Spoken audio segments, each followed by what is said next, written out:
श्रीमद् कुंज विहारणे नमः। श्री स्वामी हरिदासो विजय तीर्थराम।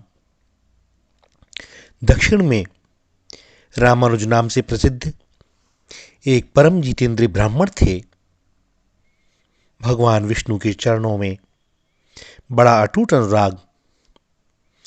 उन्होंने क्रमशः ब्रह्मचर्य और गृहस्थाश्रम को पार करके वानप्रस्थ में प्रवेश किया तो वेंकटाचल के वन में उन्होंने एक कुटिया बनाई और आकाश गंगा के तट पर रहकर अपनी तपस्या प्रारंभ कर दी।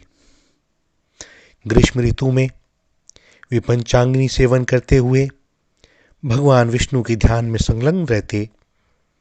वर्षा में खुले आकाश के नीचे बैठकर मुख से अष्टाक्षर मंत्र ओम नमो नारायणाय का जप और मन से भगवान जनार्दन का चिंतन करते रहते। जाड़े की रात में भी जल के भीतर खड़े रहकर भगवान का ध्यान करते। उनके हृदय में सभी प्राणियों के प्रति बड़ा दया का भाव था। सब प्रकार के द्वंद्वों से दूर रहते थे।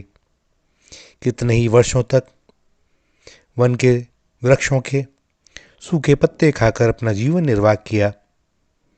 कुछ समय तक जल के आहार पर ही जीवन यापन किया और कितने ही वर्षों तक केवल वायु पीकर रह गए।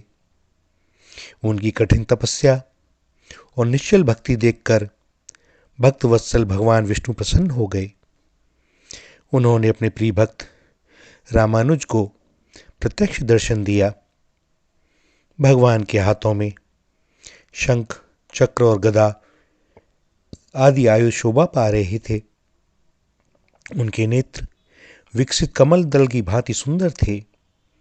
भगवान के श्रीअंगों से कोटि कोटि सूर्यों के समान दिव्य प्रभा बरस रही थी। गरुड़ पर बैठे हुए भगवान के ऊपर छत्र तना हुआ था। पार्षदगण च्यवन डुला रहे थे। दिव्यहार, भुजबंद, मुकुट और कंकण आदि आभूषण भगवान के अंगों का सुखद संग पाकर मानो स्वयं विभूषित हो रहे थे। विश्वक्सेन, सुनंदादि पार्षद उन्हें चारों ओर से घेर कर खड़े थे। नारद आदि देवर्षि वीणा आदि बजाकर भगवान की महिमा का गुणगान कर रहे थे। भगवान के कटिभाग में पीतांबर शोभा पा रहा था। वक्षस्थल में श्रीवत्स चिन्ह सुशोभित था। मेघ के समान श्याम प्रभा बड़ी मनोहर थी और भगवान के मुखारविंद पर मंद मंद मुस्कान की अद्भुत छटा छा रही थी। कोटि कोटि सूर्यों को भी विलज्जित करने वाले श्री हरि अपनी दिव्य प्रभा से समस्त दिशाओं को उद्भासित कर रहे थे। दोनों पार्श्वों में खड़े हुए सनकादि योगेश्वर भगवान की सेवा में संलग्न थे। भगवान की अनुपम अदृष्ट पूर्व झांकी देखकर भक्त रामानुज निहाल हो गए। भक्त वत्सल प्रभु ने अपने हाथों से पकड़कर उन्हें हृदय से लगा लिया और प्रेम पूर्वक कहा, महामुने, तुम कोई वर मांगो। मैं तुम्हारी प्रेम भक्ति और तपस्या से बहुत प्रसन्न हूं। रामानुज ने कहा, नारायण, रमानाथ, श्रीनिवास, जगन्मय, जनार्दन, आपको नमस्कार है। गोविंद, नरकांतक, वेंकटाचल शिरोमणे, मैं आपके दर्शन से ही कृतार्थ हो गया। आप धर्म के रक्षक हैं। ब्रह्मा जी और महादेव जी जिन्हें यथार्थ रूप से नहीं जानते, तीनों वेदों को भी जिनका ज्ञान नहीं हो पाता, वही परमात्मा आप आज मेरे समक्ष आकर मुझे अपने दर्शन से कृतार्थ कर रहे हैं। इससे बढ़कर और कौन सा वरदान हो सकता है? हे प्रभु, मैं तो इतने से ही कृतकृत्य हो गया हूं। फिर भी आपकी आज्ञा का पालन करने के लिए मैं यही वर मांगता हूं कि आपके युगल श्री चरणारविंदों में मेरी अविचल भक्ति बनी रहे। भगवान ने कहा, एवमस्तु, मुझ में तुम्हारी भक्ति दृढ़ होगी। प्रारब्ध के अनुसार जब तुम्हारे शरीर का अंत होगा तब तुम्हें मेरे स्वरूप की प्राप्ति हो जाएगी। भगवान का यह वरदान पाकर रामानुज धन धन्य हो गए। उन्होंने बड़ी विनय के साथ भगवान से कहा, प्रभो, आपके भक्तों के लक्षण क्या हैं? किस कर्म से उनकी पहचान होती है? कृपया करके आप मुझे यह बतावें, मैं आपके श्रीमुख से सुनना चाहता हूं। भगवान वेंकटेश ने बड़ा प्रसन्न होकर कहा, जो समस्त प्राणियों के हितैषी हैं, जिनमें दूसरों के दोष को देखने का स्वभाव नहीं है, जो किसी से भी डाह नहीं रखते और ज्ञानी, निष्प्रह तथा शांतचित्त हैं, वे श्रेष्ठ भगवत भक्त हैं। जो मन, वाणी और क्रिया द्वारा दूसरों को पीड़ा नहीं देते और जिनमें संग्रह करने का स्वभाव नहीं है, उत्तम कथा श्रवण करने में जिनकी सात्विक बुद्धि संलग्न रहती है, तथा जो मेरे चरणारविंदों के भक्त हैं, जो उत्तम मानव माता पिता की सेवा करते हैं, देव पूजा में तत्पर रहते हैं, भगवत पूजन के कार्य में सहायक होते हैं और कहीं पर भी पूजा होती देखकर मन में आनंद मानते हैं, वे भगवत भक्तों में सर्वश्रेष्ठ हैं। जो ब्रह्मचारी और सन्यासियों की सेवा करते हैं तथा दूसरों की निंदा कभी नहीं करते, जो श्रेष्ठ मनुष्य सबके लिए हितकारक वचन बोलते हैं और जो लोक में सद्गुणों के ग्राहक हैं, वे उत्तम भगवत भक्त हैं। जो सब प्राणियों को अपने समान देखते हैं, शत्रु और मित्र में समभाव रखते हैं, धर्मशास्त्र के वक्ता और सत्यवादी हैं और वैसे ही महापुरुषों की सेवा में रहते हैं, वे सभी उत्तम भगवत भक्त हैं।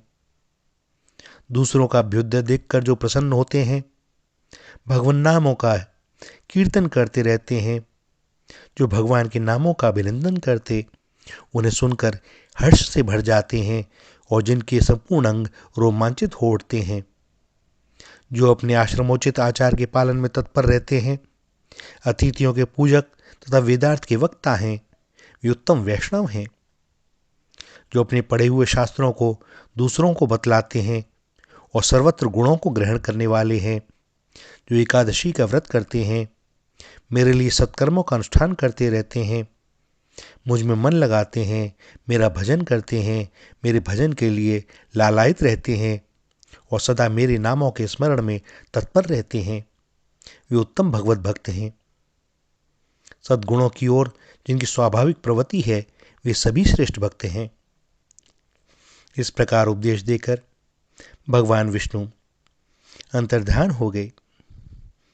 मुनिवर रामानुज ने आकाश गंगा के तट पर रहकर भगवान के भजन में ही अपनी शेष आयु भी व्यतीत की और अंत में करुणा में भगवान की कृपा से उन्हें सारूप्य मुक्ति प्राप्त हुई।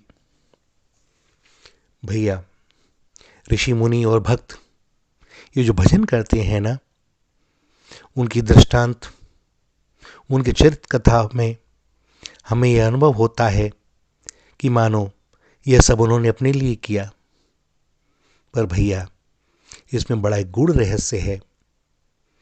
वे अपने जीवन को तपस्या की वेदी पर इसलिए चढ़ाते हैं कि हम जैसे बुद्धिहीनों को कम से कम उनकी कथाओं के द्वारा यह तो अनुभव में आवे किसी भी प्रकार कि हम कौन हैं, हमारा कर्तव्य क्या है, हमारा अपना कौन है और हमें अपना कल्याण कैसे करना है। सत्य बात यही है, क्योंकि ऐसे भगवत जन तो भगवत जन ही हैं, वे भगवत स्वरूप ही हैं। उन्हें अपने कल्याण के लिए कुछ करने की आवश्यकता नहीं, किंतु हमें मार्ग दिखाने के लिए भगवान को अपने भक्तों के साथ लीला करनी पड़ती है।